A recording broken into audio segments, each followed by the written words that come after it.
বিসমিল্লাহির রহমানির রহিম। সম্মানিত ভিউয়ার্স, আসসালামু আলাইকুম। ইনশাআল্লাহ আজ আমি আলোচনা করব কিভাবে পিস্তলের লাইসেন্স পাবেন। বাংলাদেশে ব্যক্তিগত বা ব্যবসায়িক নিরাপত্তার জন্য জেলা প্রশাসক পিস্তলের লাইসেন্স প্রদান করে থাকেন। পিস্তলের লাইসেন্স পেতে হলে প্রথমে জেলা প্রশাসকের কার্যালয়ে JM শাখা থেকে লাইসেন্স এর আবেদনপত্র সংগ্রহ করুন। আবেদনপত্র পূরণ করে প্রয়োজনীয় কাগজপত্র সহ জমা দিতে হবে। এই সকল কাগজপত্রের মধ্যে রয়েছে জন্ম নিবন্ধন, নাগরিকত্ব সনদপত্র, জাতীয় পরিচয়পত্র এবং আয়কর সনদপত্র। আবেদনপত্র জমা দেওয়ার পর পুলিশ তদন্ত করে আবেদনকারীর যোগ্যতা যাচাই বাছাই করবে। পুলিশি তদন্তের পর ডিএসবি শাখার সন্তোষজনক মতামত প্রয়োজন হবে। আবেদনকারী যোগ্য বলে বিবেচিত হলে জেলা প্রশাসক স্বরাষ্ট্র মন্ত্রণালয়ে সুপারিশ সহ প্রস্তাবনা প্রেরণ করবেন এবং স্বরাষ্ট্র মন্ত্রণালয় থেকে অনাপত্তি জানানো হলে জেলা প্রশাসক লাইসেন্স ইস্যু করে থাকেন।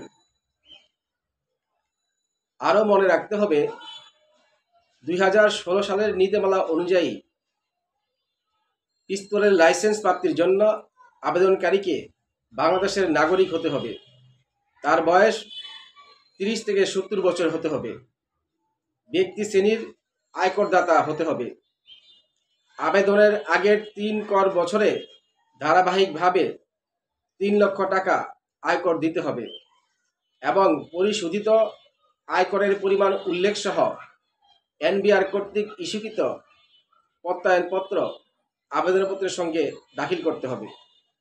এছাড়া আবেদনকারীর শারীরিক ও মানসিক সামর্থ্য, আবেদন করা অস্ত্র ও সেটির রক্ষণাবেক্ষণ সম্পর্কে তার জ্ঞান এবং অস্ত্রের প্রয়োজনীয়তা দেখা হবে।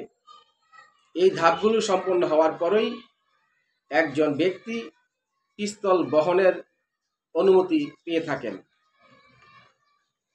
সম্মানিত ভিউয়ার্স, পিস্তল ব্যবহারের ক্ষেত্রে রয়েছে কড়াকড়ি নিয়ম।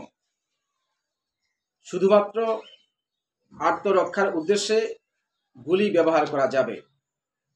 আত্মরক্ষার ক্ষেত্রে গুলি ব্যবহার করার পরপরই সংশ্লিষ্ট থানায় জিডি করতে হবে।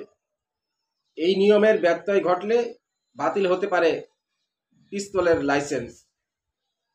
তাছাড়া কোনো ব্যক্তি যদি ফৌজদারি মামলার চার্জশিটভুক্ত আসামি হন কিংবা ফৌজদারি আদালতে চূড়ান্তভাবে সাজাপ্রাপ্ত হন, তবে উক্ত দণ্ড শেষ হওয়ার 5 বছরের মধ্যে তিনি পিস্তলের লাইসেন্স পাওয়ার যোগ্য বলে বিবেচিত হবেন না। আজ আলোচনা এখানেই শেষ করছি। আপনারা সবাই ভালো থাকুন, সুস্থ থাকুন। আল্লাহ হাফেজ।